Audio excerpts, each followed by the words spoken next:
Ayan mga pap, ang gagawin natin dito mga pap ay papalitan natin ng fuel filter, no. Ang fuel filter ng mga Click 150i ay nandito lang po mga pap. Ang ginagawa po rito, dapat po nagpapalit po kayo every 15k o 20k odo, o kaya taon-taon mga pap pinapalitan nyo. May pamalit tayo dyan. Ito naka-ready na ito. Ayan, ang luma po kasi mga pap na mga ganyan, lumalaki yan sa tagal na kasi nag-i-expand yan pag nababawad sa tubig, sa gas. Okay, ngayon pinalitan natin mas maliit. Tingnan nyo mga pap, bumili na akong dalawa. Ito yung fuel filter na ilalagay natin, at ito yung maliit, mas maliit o-ring na yan kaysa dito sa dati. Malalaman natin yan, makikita nyo yan mga pap, no? Okay. At ito, babaklasin na natin. May mga diskarte dyan mga pap para hindi magkaroon ng problem. Ang gagawin nyo mga pap dyan, aalisin nyo muna yung negative, no, ng battery, no, bago po kayo mangingialam dito sa fuel filter. Kasi may tinatanggal po dyan na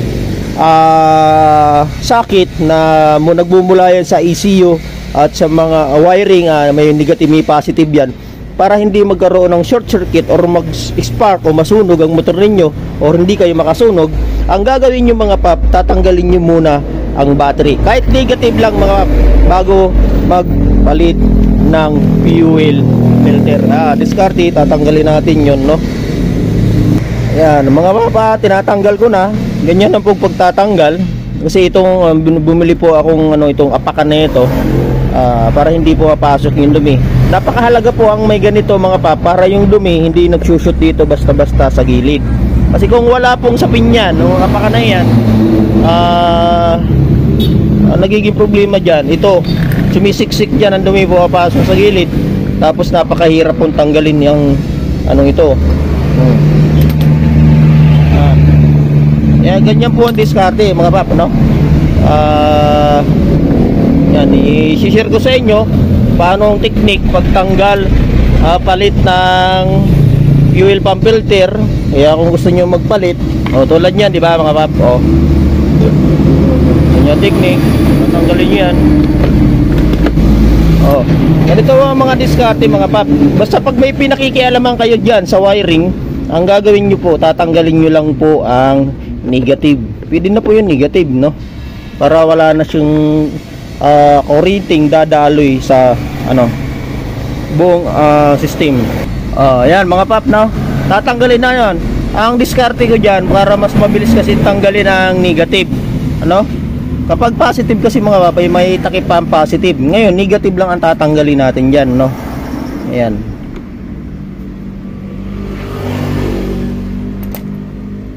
negative, diba mga pap? Ganun lang diskarte, para hindi magkaroon ng short circuit ang wiring. Halimbawa, maipit or mali yung saksak, para hindi magkaroon ng problem. Ito ang pinaka safety way para hindi kayo magkamali, hindi masunog ang motor. Napaka safety po itong ginagawa natin. Ito tinuturo natin para sa ibang mechanic na kumbaga nag-aaral pa lang sa FI. Kailangan po ito ang ganito.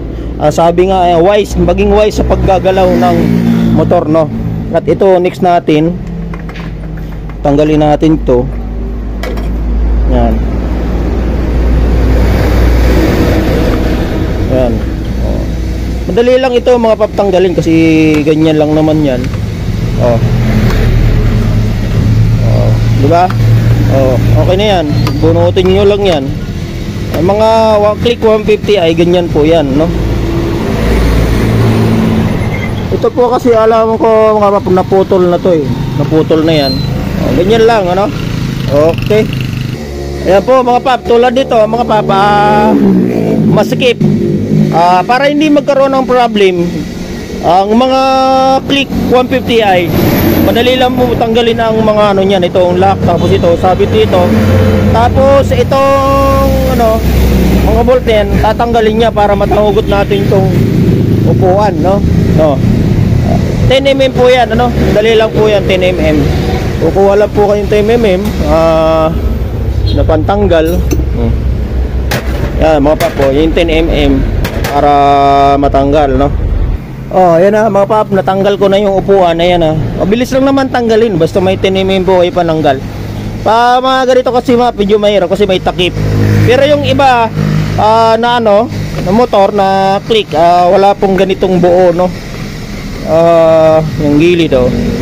Yan, gaganutin ganyan lang gagawin nyo. Hindi naman basta mapuputol yun kasi makunat naman yan, no? Di ba? At siyempre, pwede na natin hugutan. Yung sinasabi ko sa inyo mga pap, napaka-safety para hindi magkaroon ng check engine or problema ang system. Tatanggalin muna yung battery, siyempre, ano, di ba? Battery terminal na negative. At ito, tatanggalin natin yan, no? Ganun lang diskarte mga pap, no? At ito, may sinusungkit po yan mga para matanggal yan yung tong hose na ito. Ang hose po kasing yan na papunta sa injector, yung dulo ng injector ito. Para hindi magkaroon ng problema, no mga pap. Di ba? Una muna, sakit, tapos next natin yun, no?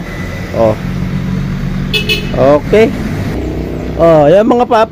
Iingatan nyo itong lock na ito. Kapag hindi nyo iningatan kasi yung mga pap, pagtanggal, mapuputol yan. Mayroon kasi yung, ayan yung nakaharang. Hindi mo pwedeng hugutin yan basta-basta mga pap. Pag pinersan nyo yung mga pap, mapuputol to. Pag naputol, bibili talaga yung isang buong fuel pump. Kaya iingatan nyo po ang pagtatanggal nito, no, mga pap. Okay. Next natin, hugutin na natin yan, no. Yan na mga papa, natanggal natin. Basta mayroon kayong panungkit, ayun, susugitin niyo yung until na ito. Yung lock na yan, diba? May ano kasi yan, naiharang mga pap, no? Okay, yung hose. Okay na, diba? Ngayon, ang gagamitin natin dito, yung pwede naman impact, no? Impactin natin yan para pakita ko sa inyo. Diba? Yung puro 10mm po yan mga pap, no? Na impact. Yan mga pap. Yan 10mm po yan. Sakit na yan. Ngayon u-open natin para makita nyo yun. Pabukas po yan, no? Yan, napakadali lang mga pap. Pag mayroon talaga kayong tools na pang impact para mabilis tanggalin. Yan, kakamayin nyo na lang mga pap, diba? Napakahalaga ang may impact. Itong impact po ito ay medyo may kataasan yan mga pap. Nasa 6,000, 7,000 na natawaran namin. 6,000 na lang bili namin dyan. Inko yan, matibay po talaga ang inko. Okay. At ito, ang gagawin ninyo dyan, dadahan-dahanin nyo lang mga pap. Yan, dahan-dahanin nyo na lang, ano? Ayan na. Puro ano yan, 10mm po yan na nut.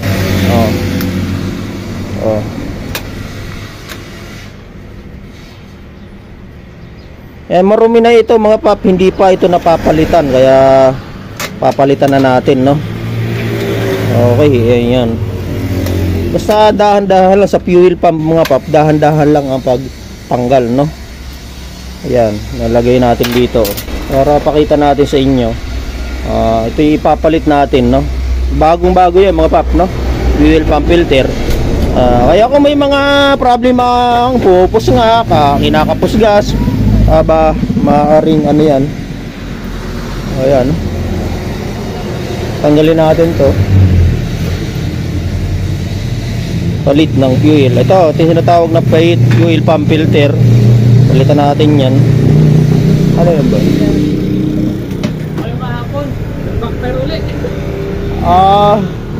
Sige, upo muna po kayo.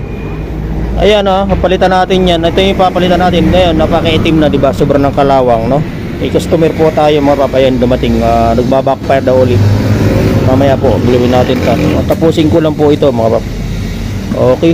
Yan, susugitin nyo lang to. Dahan-dahan. Okay. Ayan mga pap, naputol na yung o-ring kasi balutong na, yeah, pag napuputol pag matagal na po kasi napuputol po talaga mga pap, no? Ngayon ito na yun, di ba mga pap, ang dumi, no? So sobrang ng dumi. Yan naging problema nito mga pap. Papalitan natin yung bago, no? Okay. Yung mga pap, papalitan natin. Nilinis ko na to. Ayan, oh.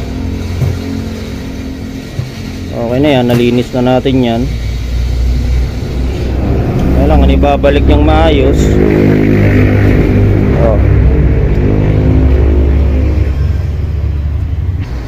Yan mga papa, ang diskarte dyan, yung o-ring na bago, kasi yung o-ring na bago, ayan, maliit yan.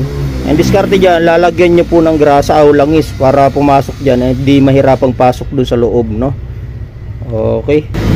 Ayan mga papa, nailagay na yan, maliit na yan, may ano na yan. Susunod natin ito, bago. Huwag kalilimutan yung o-ring na maliit. Ito, may o-ring yon, no? Diba? Okay. Ganyan lang po mga kasimple, tinan nyo, bago na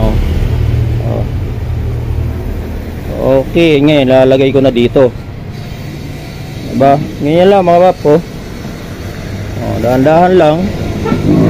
Tapos ito sabay.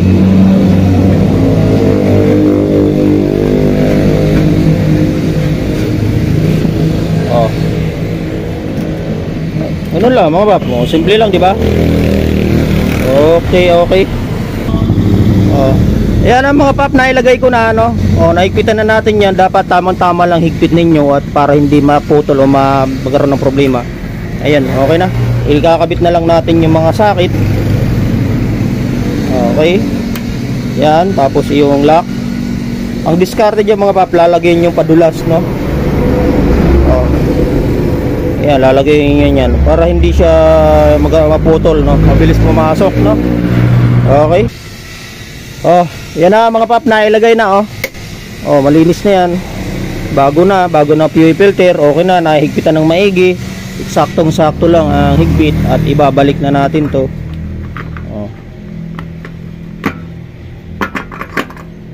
Diba? Ganun lang diskarte mga pap, no? Okay. Sana matutunan nyo itong tinuro ko. Mayroon na to tayong gagawing motor. Ayun, gagawin nating motor. Okay, maraming salamat po sa mga nakasubscribe at nakapollow sa FB page. At ito, saka na lang natin ilalagay yan. Okay.